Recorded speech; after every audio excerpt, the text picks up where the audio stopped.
Awesome period, late 20th century Royal Doulton Sonnet, one of their best-selling and best recognised patterns in the Royal Doulton catalogue of dinnerware. Sonnet is this lovely recurring green border design, very characteristic of Royal Doulton's late 20th century production. Let's show you the China marks here.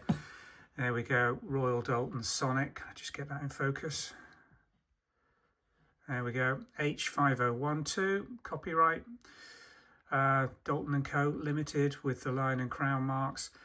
Sonnet was made, I think, from memory between 71 and around 98, so the sort of last quarter of the 20th century. Sold very, very well and over a long period of time, and they did change the design slightly. These are the 8.25-inch rimmed soup bowls, as you can see, nice deep soup bowls with good English rims. Only 8.25, these aren't anywhere approaching old 19th century English soup plates, but they're very good design. Good volume for soup, but also for desserts. We've got a stack here of 1, 2, 3, 4, 5, 6, 7, 8 of them. They're all in absolutely excellent condition. Good gilt, as you can see, right the way around this stack.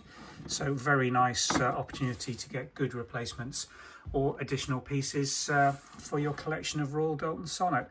We've got lots of this china coming on catalogue over the next couple of days. We've bought a big dinner service of it, and it's gradually being listed, including a lot of flatware and teacups, saucers, and I think the small teapot. They made two versions of the Sonnet teapot. We've got the 1.5 pint version from just looking briefly at it, but that will be going online. So if you are looking for Sonnet or H5012 Royal Doulton, then do follow the links to our website and have a browse through on those search terms to find the pieces currently we're listing. Thanks for watching.